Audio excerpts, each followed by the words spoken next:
Okay, Alexander, let's talk about French regional elections. And I am going to read you the title from the BBC, which is pretty much the way the mainstream media is positioning these elections. And the title from the BBC reads, France regional election, Macron and Le Pen fail to make ground, according to the exit polls. Is this an accurate representation as to what happened in the French regional elections? Because I went through many mainstream media websites as they were covering this, and they pretty much say the same thing. It was a wash, failed to make ground, nothing really happened. Is this an accurate picture? No, it's not an accurate picture. It's a complete distortion, because it suggests that Macron and Le Pen are somehow failing the same way in these regional elections when they are failing in a completely different way. What happened in the French regional elections is that Macron's party totally crashed. It polled around 10% of the vote. I mean, it's just imploding. It's going down the tubes. It will soon cease to exist. I mean, that's the major story about the French regional elections. That's the biggest story. The other story, however, and it is an important one, is that Le Pen failed to capitalise on this collapse, on this total implosion of support for Macron and support for his party. Now, she was expected, or at least her party was expected, to do better, but so far it's not clear that she's going to win in any particular region, even in Provence, where she was widely expected to win. She's ahead in Provence, but not decisively. And this suggests that there is still a ceiling beyond which she cannot rise. Now, I am going to make take a view which perhaps most people will not share, at least not in mainstream media, but which I did see one article in the Daily Telegraph does share, which is that I think that Le Pen has watered down her message too far.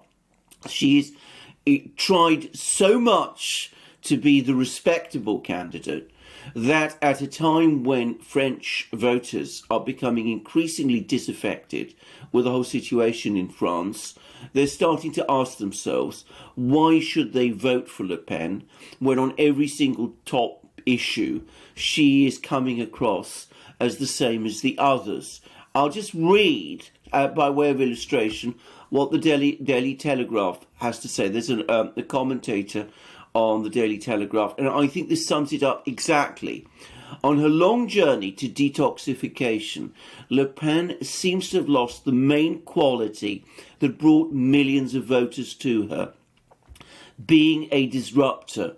Nobody's scared of us anymore seemed to be her winning argument. As it turns out, people liked voting for her because it scared all the politicians who they felt made their lives worse. That Macron's Home Secretary, the former Sarkozyte MP, Gérald Darmanin, could call her to her face in a television debate, too soft on law and order, was damaging. Her platform was watered down to extreme levels. No more Brexit, no leaving the euro, self-conscious distinctions between Islamic and Islamist. And I think that is exactly right. I think she has taken this so far that she is losing her distinctiveness and is in danger of coming across as a normal French politician. So the result is very low turnout across France. Turnout was around a third, which is very low for France in these sort of elections. That shows how much disaffection there is in France, and in my mind, it shows why Le Pen is stuck. Now, what is also happening is because Le Pen is stuck, the one party that has managed to some extent to avoid contamination by Macronism, which is Les Républicains, the party which is the inheritor of the traditions of General de Gaulle, is still there, and they got more. They outpolled Le Pen's party in the elections, and there is now talk that one of their prominent personalities might stand for the presidency, and that is none other than Michel Barnier, who is somebody who is very well known to the British because he is the EU's trade commissioner. So you can see exactly what is happening. By Le Pen losing definition, she's opening a space for a conservative figure to emerge, at least a so-called conservative figure, but someone who comes straight out of the EU complex. Now, whether that sort of person, someone like Michel Barnier, really would be popular amongst the French is a completely different matter. But you're starting to see that politics in France are not going Le Pen's way because, in my opinion, she has watered herself down so much that more and more French people are simply turning off and are no longer bothering to vote or participate in the political system because the one person they were looking to for change is not offering it. Okay, so we've been covering France a lot, and we've been way ahead in our coverage on the elections, the upcoming elections for France. And we've noted that the polling numbers did show, maybe they still do show, Le Pen is on the rise, Macron is collapsing. So now we have confirmation from these regional elections that Macron has indeed collapsed. His party is in the toilet, in the gutter. We know that now. That's my first question to you. That can be confirmed. My second question to you, though, is this Barnier thing and this watering down of Le Pen's message. Can you say that the propaganda, the attacks on Le Pen, once again, from the media and from the European Union, have worked? In other words, they goaded her into being afraid. They goaded her into watering down her stance on various issues. She took the bait. She showed that she was afraid. She watered down her message in order to appease the Atlanticists, the left, you could say, the the people that support the European Union, all this voting bloc. She did all of that in order to appease them while losing the people that really stuck by her side. So it worked. Now her message is watered down. People are not really sure what she stands for, and that's a terrible thing in a candidate to have if you're not congruent, if you don't have that congruency to you and that track record to you. It worked, and now you have the EU establishment candidate rising from the ashes. Here he comes. Barnier, conservative, maybe, I don't know, maybe he's going to be the conservative Macron, but nonetheless coming straight out of Brussels. We've seen this movie in France play before. We're saying now maybe the French people aren't going to respond to Barnier, but if the media machine gets behind him and they really start to promote him, then, you know, he's going to be the conservative EU puppet instead of the Macron, what was Macron, the neoliberal puppet. Now you're going to have Barnier, the conservative puppet, as president of France. What do you make of my statements? I think that is a spot-on analysis. I mean, she has been intimidated by the huge hostility that she's found from the establishment without realising or understanding that it's the hostility of the establishment that is her great source of strength. I mean, instead of capitalising of that, she's tried to appease them. But what she's discovered, as people who do this sort of thing always discover, is that the establishment is unappeasable. Unless you are one of them, they will never want you. They will spit you out because they don't trust you. And what they will try to do is that they will try instead of coming round to her, they will try to bury her. And you're quite right. I mean, I think actually Michel Barnier would be an extremely hard sell in France, given the feelings at the moment. But the major story at the moment is that Macron is disintegrating. I mean, at this moment in time, it's looking extremely difficult for him to win the presidential election next year. Now, it does open up the possibility, however, that they will do the same thing that they did last time. They will engineer the removal of Macron, insert in Barnier, talk about Barnier being, this steady pair of hands, this conservative figure, this person who knows how to make France work because he's trusted by all the EU leaders. You could see the kind of message that they could bring, and it might carry some traction. And it's possible that Barnier could then play the same game that Macron played in the previous election, which is say, rally to me to defend the Republic against the neo-fascist leadership of Le Pen, and you start to see all the support crystallize behind him in exactly the same way as it did against behind Macron.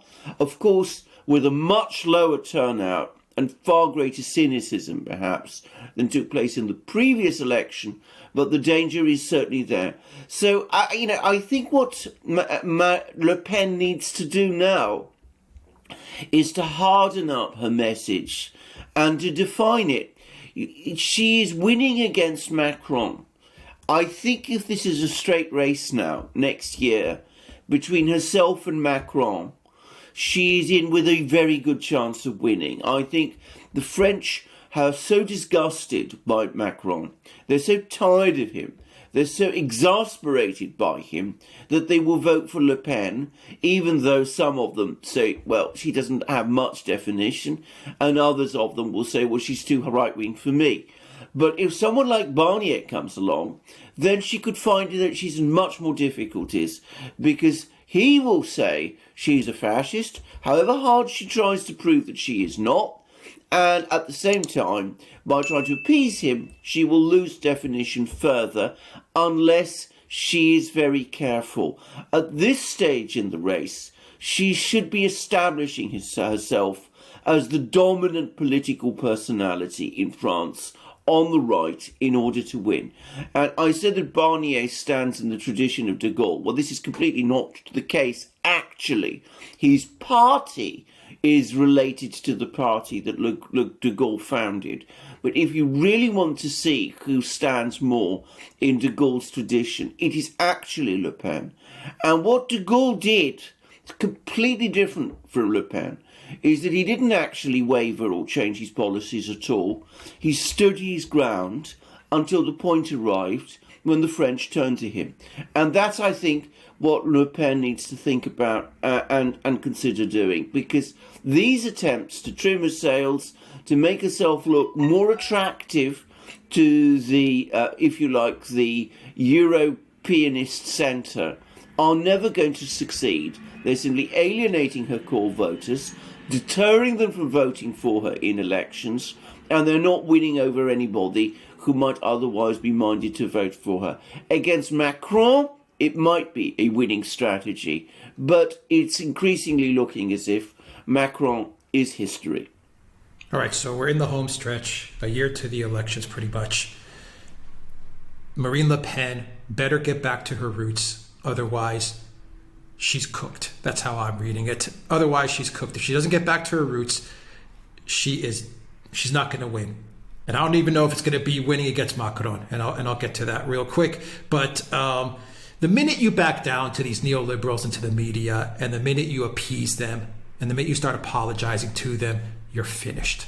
Trump taught us that lesson. You never back down to these guys. You take them head on. If you take them head on, the people will support you. Marine Le Pen, it appears to me, has not learned that lesson. She better learn that lesson now. These elections better teach her that lesson now. Otherwise, it's going to be very, very difficult for her.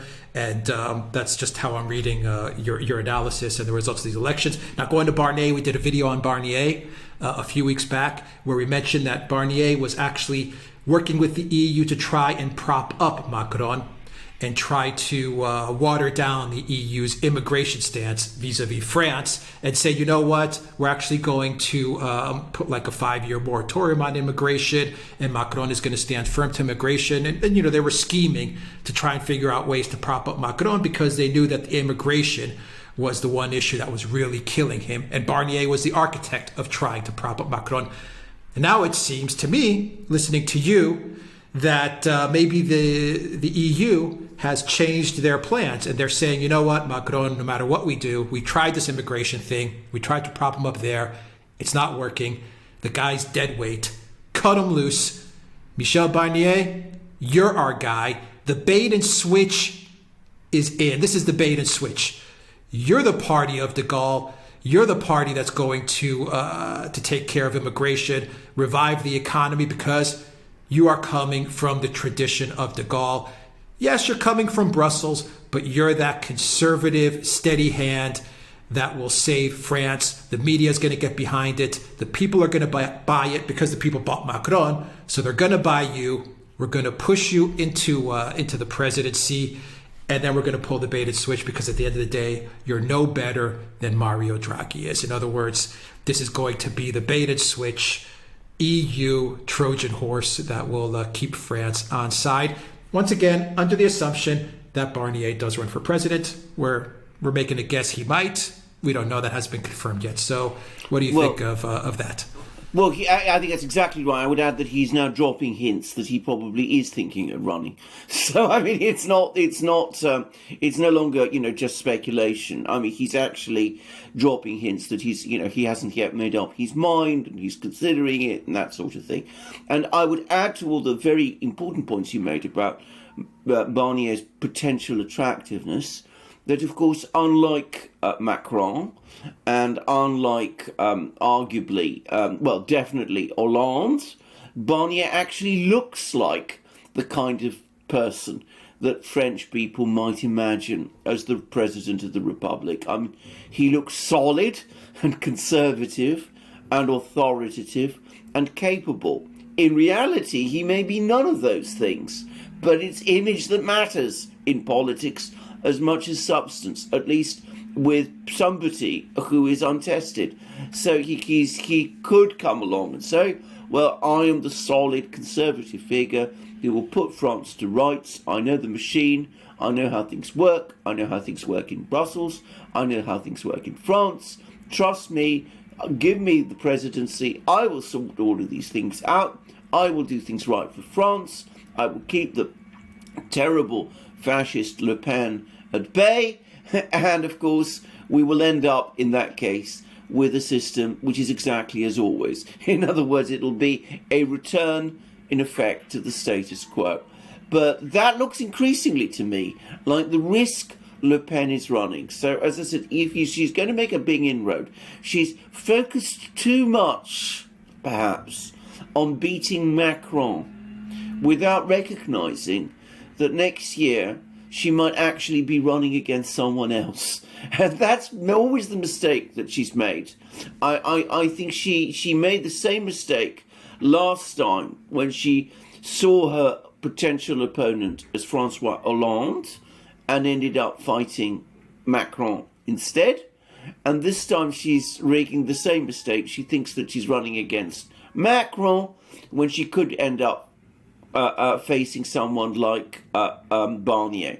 Now, the other thing I have to say is that when you have a situation where 2/3 of the French can't be bothered to come out and vote in such important elections, I mean, that tells you a tremendous sense of malaise in France and gives you a strong indication of how pessimistic French people have become about their country. It's not a typically low turnout in France. I mean, in some countries, a turnout of 1/3 for regional elections might not be considered, so alarming, but in France it is. And when so many people are abstaining and not voting, that strongly implies that there is huge disaffection in France, and Le Pen ought to be capitalising it. I mean, she now faces a risk that she could be outflanked by Barnier from the centre, but there's also a possibility that she could find someone much more radical appearing, either from the right or from the very unreconstructed hard left, who could start mopping up some of those votes that she's not winning by taking this very middle of the road position that she's been taking over the last few years. And that's something, again, that she needs to consider.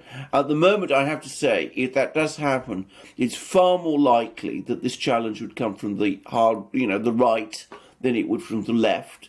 And some of those military officers who've been writing those letters, a few of them have been sort of floating the idea that they might actually stand in the presidential election. And I would have thought there's a reasonable chance that they will take away a lot of the votes that Le Pen might have been expected to win. And that could knock her down, especially in the first round, which would be extremely dangerous for her.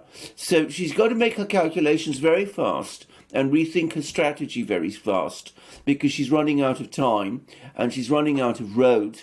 And as you rightly said, she's trying to appease her critics, and as a result, she's lost a lot of her definition. There's still time, I think, to turn it round, but she's running it out. Everything you said, Alexander, the EU, I'm sure, is game planning out. I mean, everything you said, and I can see it. I can see it now. Why? Final two questions.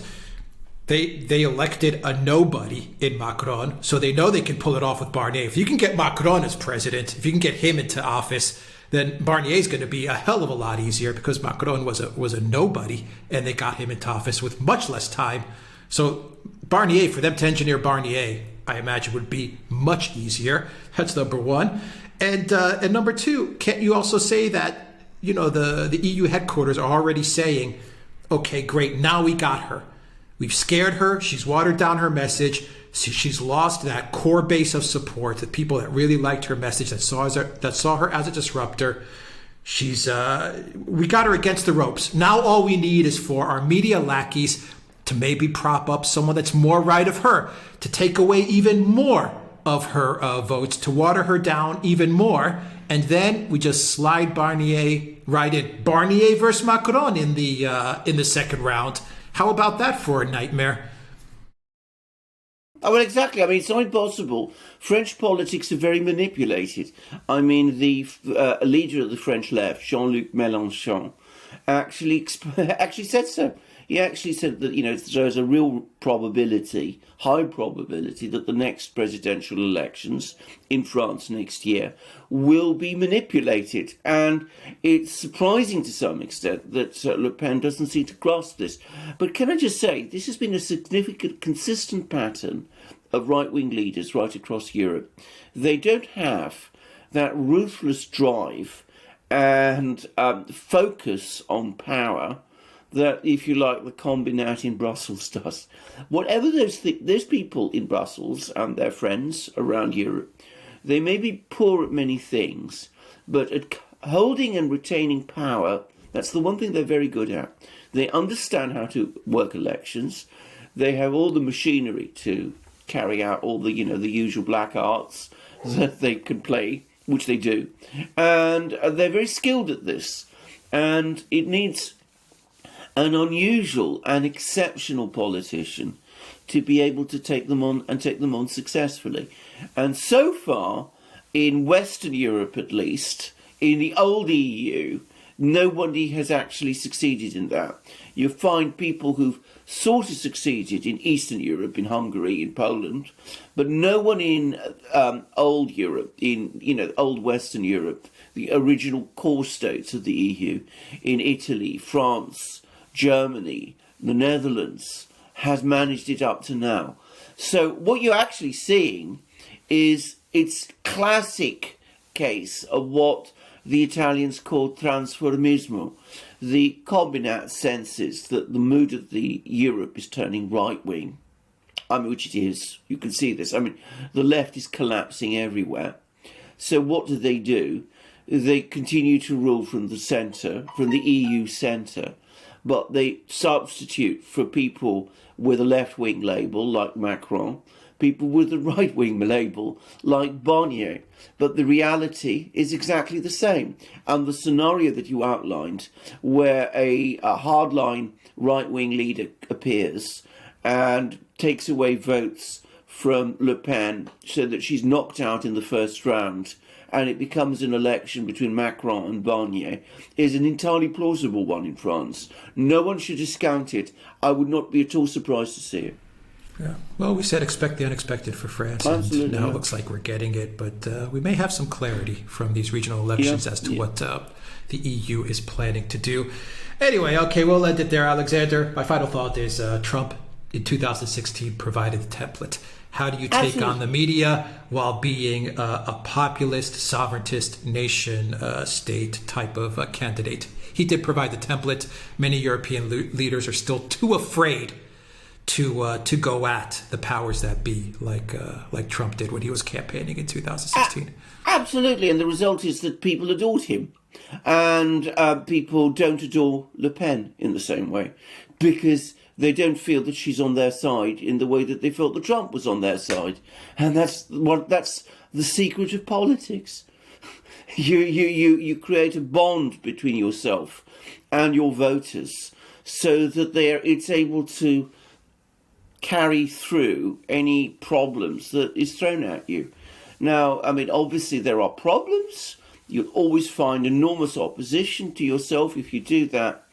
But ultimately, if you're going to win, if you're going to succeed, you really want to carry out real deep change. It's the only way you can do it. You can't appease your opponents by trimming to the centre when the centre is unappeasable. It just doesn't work. Yeah. All right, guys. Duran Shop 10% off when you use the code REALNEWS. Pick up a free Assange t-shirt at the Duran Shop. And join us on Locals, guys. Join our Locals community, and you guys can share your news that you find interesting as well on the Locals news feed. It's a very different type of social platform, so join us there. You'll find the link down below. Take care.